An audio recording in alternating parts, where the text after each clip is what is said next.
You get a little of the background on how the Soviet Union, which really didn't have the technology to develop those MIRV missiles that threaten our cities today, how were they able to develop the MIRV capacity? Well, you've got to go back and look at how the Russians were able to develop a rocket, space technology anyway. What they did after World War II was American forces were held back for a while the Soviets occupied East Germany. They stripped East Germany. They took back the latest of the V-2 rocket technology from Peenemünde and other places. And the V-2 became the basis of the Russian space technology. Now, if you skip the intervening years, you will find when you come to the early 1970s that the Russians did not have the capability to MIRV their missiles.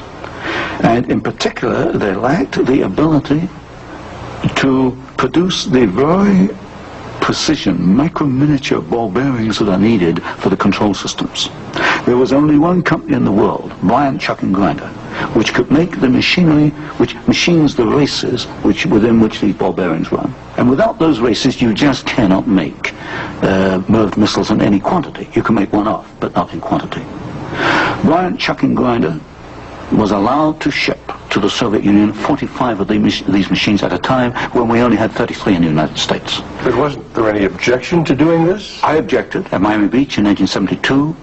Other people objected, but the objections were squashed. And predominantly at fault here is Henry Kissinger and the incoming administration, the incoming Nixon administration.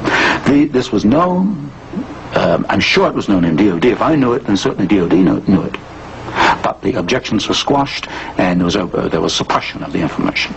And so once again we see America building up the military capacity, the nuclear threat from the Soviet Union. Well, this goes, when you talk about MIRVing of missiles, you're talking about a quantum jump in your military technology. Now, I'm not a military man, but to me, the ability to do that is a massive leap forward, and we enabled them to do it, and we did it knowingly and deliberately.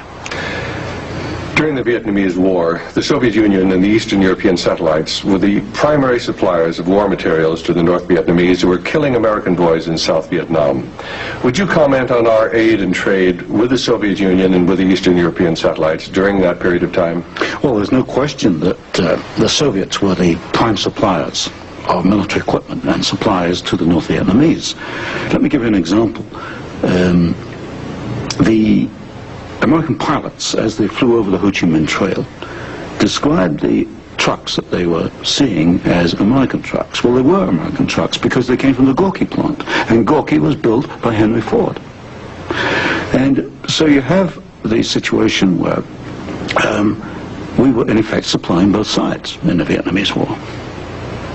But the trucks were being built by the Soviet Union. However, were they getting any materials from the United States to help build those trucks? Yes, in the early 1970s, I know specifically of shipments of equipment into the Gorky plant while the war was going on, which in effect were aiding the Soviets to build more trucks to be used by the North Vietnamese.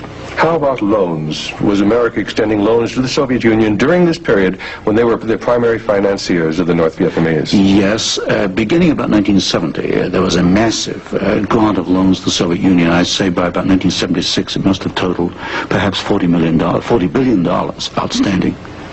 And so this, of course, these loans were used to enable the Soviet Union to purchase industrial equipment in the United States, and this industrial equipment was used to manufacture, in part, military supplies which were used against us in Vietnam.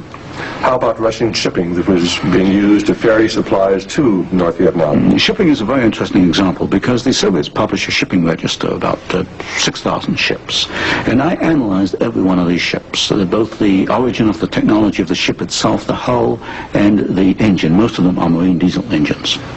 And I find that 60% of the Soviet merchant marine, which of course has military usefulness, 60% was built aboard. Only 40% in the Soviet Union, and that largely to Western design. But when you come to marine diesel engines, you find something really fascinating. You find that 80% of the marine diesel engines in Soviet merchant ships are Western engines, Burmeister and Wain of Copenhagen, Sulzer of Switzerland, Fiat of Italy, because that name has come up before. But the other 20% of marine diesel engines built in the Soviet Union are built to Western design under technical assistance contracts from Sulzer and Burmeister and Wain. So in effect, there could be no Soviet merchant marine without assistance from the West. How about the building of the Kama River plant? Kama River was built in the late 1960s, early 1970s. The basic design, the contract was let to the Italian firm of Fiat.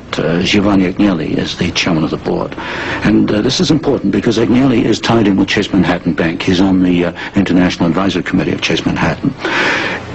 What caught my attention was that Fiat does not manufacture automobile manufacturing equipment. All the Fiat plants in Italy contain American equipment. And what I found was that the equipment was coming, perhaps about 60-70% of it, from the United States, from major automobile equipment suppliers in the United States. I think it was known as the Fiat plant as a cover to perhaps divert attention from the fact that during the Vietnamese War we were building the largest plant in the world. It covers 36 square miles. We were building for the Soviets with American equipment the largest plant in the world, and so it's called the Italian Fiat plant, and I think this was a blind. And so they were building their trucks and armored personnel carriers and other things that could be used then for warfare in South Vietnam? We knew that the Kama plant had military potential. In 1972 I wrote it in National Suicide. I said as much in Miami Beach in 1972. This plant has military potential. It can produce military vehicles. We knew it. And of course today in Afghanistan we find that the Kama vehicles that are there in Afghanistan today from the Kama plant built by American and Italian companies. That the Kama plant had military potential. In 1972 I wrote it in National Suicide. I said as much in Miami Beach in 1972. This plant has military potential. It can produce military vehicles. We knew it. And of course today in Afghanistan we find that the Kama vehicles that are there in Afghanistan today from the Kama plant built by American and Italian companies. And it was after you brought out this information that efforts were made to suppress your book, National Suicide, Yes. and your other studies? Yes, because I was bringing out the fact that the Kama River plant had military potential, that we were moving the missiles with the Bryant chucking grinder equipment, and of course other facts along these lines. And what sort of pressure was brought to bear upon you? What sort of pressure was brought to bear upon the publisher of your book?